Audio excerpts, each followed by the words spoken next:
Hello' guys, welcome to my another video'.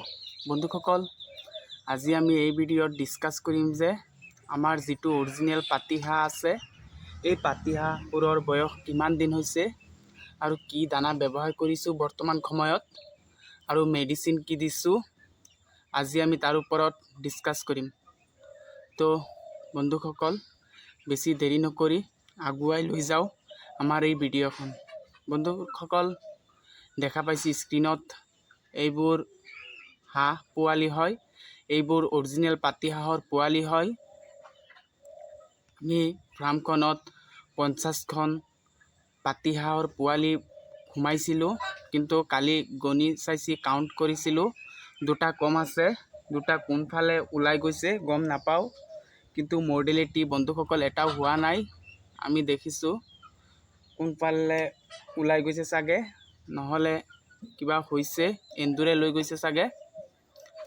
এনেকৈ দুটা হাঁহ নাইকিয়া হৈছে আৰু বৰ্তমান সময়ত এই হাঁহ পোৱালিবোৰ গ্ৰথটো দেখা পাইছে আপোনালোকে এনেকুৱা হৈছে। এইবোৰৰ বয়স আজি ক'বলৈ গ'লে 13 দিন হ'ব, 13 দিন কমপ্লিট হ'ব এইবোৰৰ বয়স, আৰু এইবোৰৰ গ্ৰথটো এনেকুৱা হৈছে। আপোনালোকে কমেণ্ট কৰি জনাই দিব হাঁহ পোৱালিবোৰৰ গ্ৰথ যিটো আছে এইটো ঠিক আছেনে নাই। আৰু আমি ইহঁতক প্ৰথমতে 10 দিনমান ইহঁতক প্ৰি ষ্টাৰ্টাৰ দিছিলোঁ, তাৰ পিছৰ দিনৰ পৰা আমি ইহঁতক ষ্টাৰ্টাৰ দি আছোঁ বৰ্তমান সময়লৈকে। আৰু ষ্টাৰ্টাৰৰ হেৰিটো আমি স্ক্ৰীনত দেখাই দিছোঁ আপোনালোকক, আমি কোনটো ব্ৰেণ্ডৰ ষ্টাৰ্টাৰ দি আছোঁ। আমি বন্ধুসকল স্ক্ৰীনত দেখুওৱা ব্ৰেণ্ডৰ ষ্টাৰ্টাৰ আমি ব্যৱহাৰ কৰি আছোঁ। আপোনালোকে জানে যে আমাৰ লোকেল মুৰ্গীৰ ফাৰ্মো আছে, আমি লোকেল মুৰ্গীৰ ফাৰ্মতো এই ষ্টাৰ্টাৰ ফিডেই ব্যৱহাৰ কৰোঁ। আমি হাঁহৰ পোৱালিৰ বাবেও এই ষ্টাৰ্টাৰ ফিডেই ব্যৱহাৰ কৰি আছোঁ। আৰু মেডিচিনৰ ৰূপত আমি ইহঁতক প্ৰথমতে যিটো 2 দিন ট্ৰেক্টাচাইক্লিন আছে, ট্ৰেক্টাচাইক্লিন এণ্টিবায়'টিক দিছোঁ। বহুতে ৰেষ্টিক এল দিয়ে বা লিক্সিন দিয়ে, কিন্তু আমাৰ তাত ট্ৰেক্টাচাইক্লিন এভেইলেবল আছিলে, সেয়ে আমি ট্ৰেক্টাচাইক্লিন দিছোঁ। আৰু বৰ্তমান সময়ত আমি ইহঁতক বিমাৰেল দি আছোঁ, অনলি বিমাৰেল, আৰু একো মেডিচিন দিয়া নাই, আমি ইহঁতক ইউজ কৰা নাই।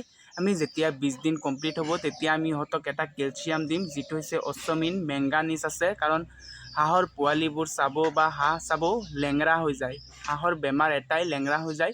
কিন্তু লেংৰা কিয় হয় তাৰ ওপৰতো আমি নেক্সট ভিডিঅ'ত কথা পাতিম, আৰু কি দিলে ভাল হৈ যায়। আৰু লেংৰা হোৱাৰ আগতেই এইটো মেডিচিন দি থাকিলে লেংৰা নহয়, সেয়া আমি নেক্সট ভিডিঅ'ত ডিছকাছ কৰিম সেইটোৰ ওপৰত, যে কি মেডিচিন দিলে, মেংগানিজ ফৰ্মুলাৰ কি মেডিচিন দিলে আপোনাৰ হাঁহবোৰ ঠিকে থাকে তাৰ ওপৰত। আৰু বন্ধুসকল, আমি ফাৰ্ষ্ট টাইম হাঁহ এনেকৈ ফাৰ্ম আকাৰত পুহি আছোঁ, কিন্তু নহ'লে ঘৰত 2-এটাকৈ পুহি আছিলোঁ, কিন্তু এইবাৰ বেছিকৈ উঠাই লৈছোঁ হাঁহখিনি। আমি অলপ ফাৰ্ম আকাৰত তুলিবলৈ হেৰি কৰিম।